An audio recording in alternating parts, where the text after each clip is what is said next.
If you are a new Makoti, or you are just interested in knowing about Makoti attire, or you just need some kind of inspiration or want to know meanings behind Makoti attire, well, this is the video for you.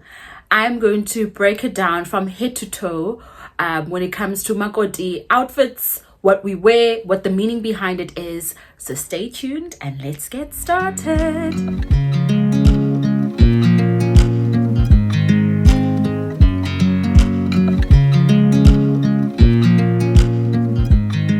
Welcome everyone to the channel. The name is Luanda Joko Speliti, a mom of three, a wife, a content creator, and a beauty and lifestyle writer for our magazine. Today I'm bringing you a head to toe of Makoti outfits, what we wear, what they mean, and I'm not even going to make this intro very long. I'm going to get started right away. Now I have a quick disclaimer before I begin. All families are different. Everyone is led spiritually by either their clan names or whatever it is that they were taught back when they were younger, or the kinds of traditions that their families have made and, changed and customized too. So some of the things that I may say and some of the meanings may differ to what yours are, your clan names, or your culture in total. So if there's anything different or anything you want to add to any of the pieces that I do state, please don't be shy to comment down below. Absolutely love learning about how different families celebrate and how different families have different meanings for different things that mean something for me. Okay, without further ado, let us start with the first part. So I've been married for 6 years, going on to 7 years next year.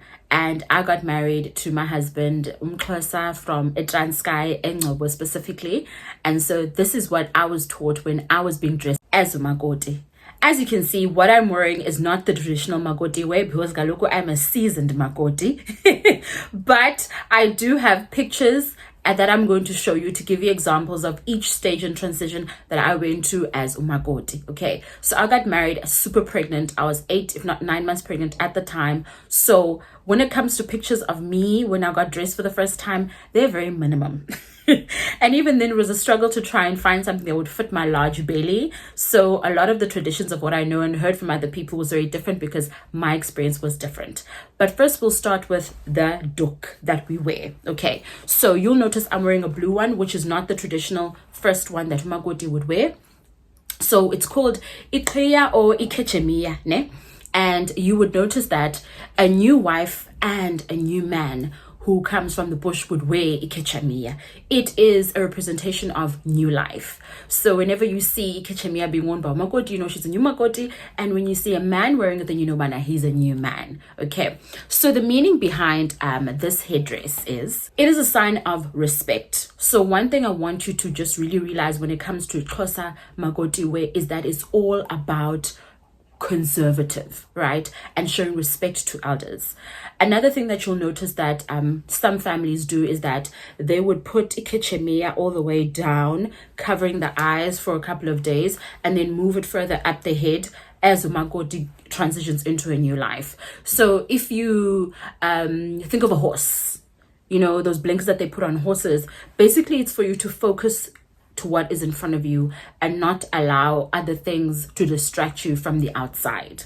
So it is a new beginning that you should focus on, and you should just, saunter forward with you and your family as being a wife, as being a mom if you're a mom, and just making sure that the path that you are led towards does not come with distractions from outside, that your peripheral vision is almost blinded so that you can literally focus on what is in front of you, which I feel is a really beautiful meaning. Then you have your shirts or your blouses that you would wear, right? So these are all about modesty. Again, you would wear a shirt that goes all the way up to your neck. It covers your arms, and it's all about istima.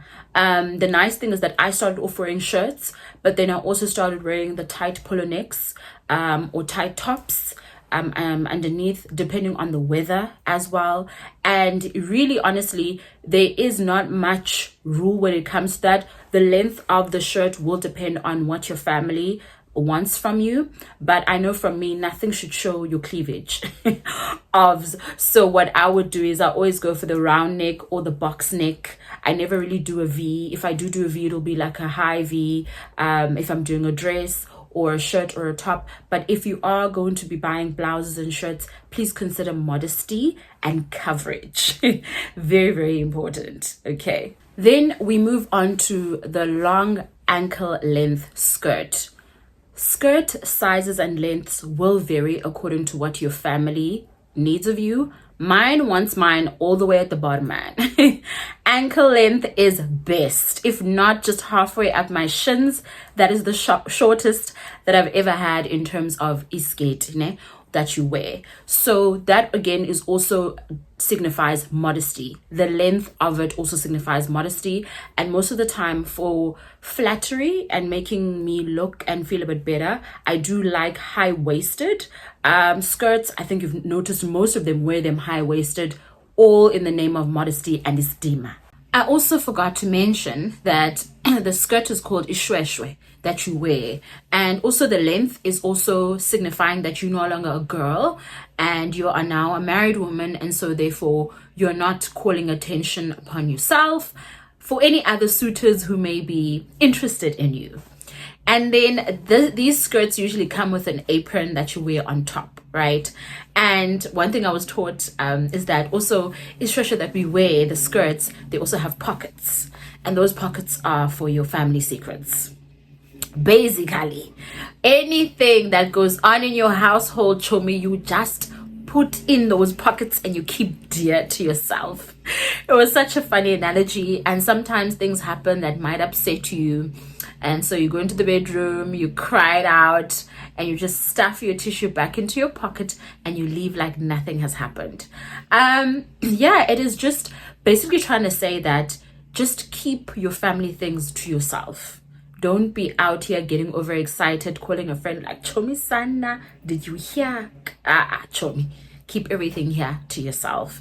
Another thing is that the different skirts have different meanings in terms of color. Here, I have the traditional brown, right, with the panels. So when you are a new Makoti, you would wear this with the panels, right? So in my family, as new Makoti, you wear iblo, ne? Iblo, which is the blue one. And then you would wear shawl. So you'd wear the blue skirt, and then you'd wear ikagato, the shawl, the blanket, that is brown when you are getting married, right? But when there is a death in the family or there's a funeral, we would then wear the brown skirt, and we would wear the blue blanket, ikagato, over. So every family has a different color that they believe in. So I had to wear blue for the first day, and then I could transition into brown. Any blouse that I wanted, I paired it with a pink shirt as well. So it really is dependent on your family what the different colors mean. I don't always know. I feel like I'm still at this stage where I'm still asking, be like, okay, what color am I supposed to wear? Is there a specific color that you need me to wear? Yeah. And with my family is that you cannot gravitate away from blue or brown. I have tried wearing other colors in the past and I got in trouble for that. So whenever I go to my in-laws, I can only wear blue or brown. They are very, very strict. So I'm actually curious to know, if you are married, what colors are you allowed to wear when you see your in-laws, and how can you vary those? Also with the skirt, I wore a skirt for the first couple of months in being Makoti. Then I was also able to transition into a full dress, which could either be blue or brown. So I'm just gonna let pictures pop up of how I tried to make things look a bit different in terms of that. But again, the length of the sleeve had to be halfway down my arm, so it could not be shorter. So where my elbow is, it would be, this is the shortest I'm allowed to go. And yeah, I cannot go shorter than that. So my shoulders cannot show, obviously, because of modesty. Yeah. So let's move on to the next part. So we've just done the long skirt, we've done the apron as well. The apron is just literally just to cover your clothes and just to make sure that nothing happens. The apron doesn't necessarily have to be short. There are longer aprons as well, which I really like, which would then cover your shirt and ensure that you don't get any dirt on it, especially because you're cooking, cleaning, you're helping out, you're walking around, you're doing a lot of things, and you just don't want to damage your clothes. So those aprons also come with pockets, which is nice because I could keep my phone, I could keep my tissues, my wet wipes.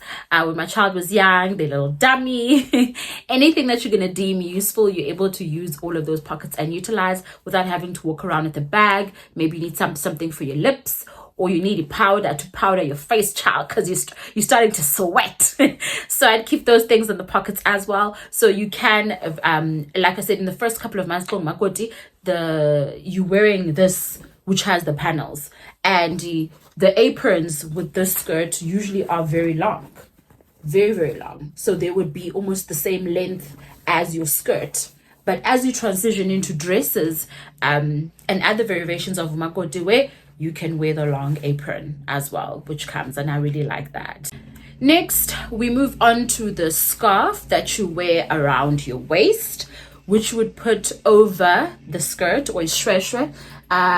So this is almost like the traditional type of one that you would wear around your waist, and this also signifies obviously modesty, because as you know, African queens, we have bodies that are quite vivacious at times, and so this covers the waist as well as the backside, especially if you are if you are gifted, in terms of modesty. But the actual meaning for it is to protect your fertility, because it covers where your uterus or your womb would be. It's there to offer warmth, protection of your womb, and to allow you to be as fertile as possible, and to protect that area that does bring in children, which is a beautiful meaning. I mean, anything that has to do with protecting you and having prayers and hopes that everything will be well in your womb is a really good representation. This is this, right? So you wear it around your waist. There are also, like I said, tuxakato, which is the shawl or the blanket that you wear over your shoulders. So I'm going to use this as an example because I don't have it now, but I do have pictures of me wearing it for the sake of that. Some people wear the blanket over like this, ne? So the blanket would cover them like this. With my in-laws, they don't wear it like that. You wear it over your arm like this, right? And again, it also has different colors. So brown would be a new wife, blue would be worn during a funeral. That is just, sorry, I'm still working while I'm making this video, so I keep looking at my laptop. So every color of Xhosa has different meanings to it. Some people can wear towels. Some people wear a scarf, just a scarf like this, just to show that, you are respecting, right? So there's different variations and different ways that people wear them. So some wear over their shoulders, some wear over one shoulder. For me, for my family, we only do over one shoulder. So this represents the protection and the nurturing type, or the nurturing aspects of you as a wife. As you know, when you're a wife and you're a mom, you're a nurturer in your family. You do your best to protect your family in all sense that you can. Of course, the man plays the big protective role, take care of his family, but we also protect in ways that we can. And protection is keeping things to our chest, keeping things to yourself. Like I said before, with the pockets where you keep family drama, you just hide them in your pockets. Same concept with it. You are just keeping everything here. Also, it's also in terms of modesty, hiding your chest. If you are someone who's big chested, like I said, you are trying to remove as much of your body from being seen from people. So the more that you have on, the more we cannot work out what your shape is. Guys, for me, there are some things that I just cannot help myself. Like, you're gonna see my shape regardless. But the meaning behind it is to keep everything to yourself, and for warmth, protection, nurturer that you are as well. And that's how I was Makoti. I know that some wear towels along their chest as well. My family does not do that. I never had to wear a towel. There is a picture of me with my baby on my back, because literally I had her on my back. I was trying to put her to sleep. It made it look like it was the part of the outfit, but it's not. But I know that the towel also represents that as well, the nurturing nature of a woman, of a mom. Will use that to cover your chest, not to show too much of your chest. Also used, like in the picture, to put your baby on your back, to take care of them and to protect them. Also represent fertility, to ensure that it takes care of the womb, covers the womb, and the uterus, to ensure that you are fertile and you'll be able to bear offspring for your in-laws or for your husband. Lastly, we move on to shoes. Shoes, there is not much when it comes to shoes. There are no rules. It really depends on the environment that you're going to find yourself in. If I was going to church, I would wear my heels. My family would also allow me to recreate whatever church outfit I want, as long as I follow modesty, long length skirt, make sure that my shoulders and my chest is covered and my hair is covered. So for church, that allow me to really, have a variation as well as have heels. Okay. And that brings me to the end of the video. If you enjoyed this video, please give it a thumbs up. If you have any other questions you'd like to know in terms of Makoti attire, if you feel like there's something I missed out, or you have suggestions or things that are different for you, please add them down below in the comments. If you want me to bring more Makoti Diary content, talk more about the attire, different outfits you can wear, especially because it's going to be Makoti season soon, please let me know and I'll do that for you. But if you've watched until this very end, please leave me a blue heart and know that I appreciate you so much. See you in the next video. Bye.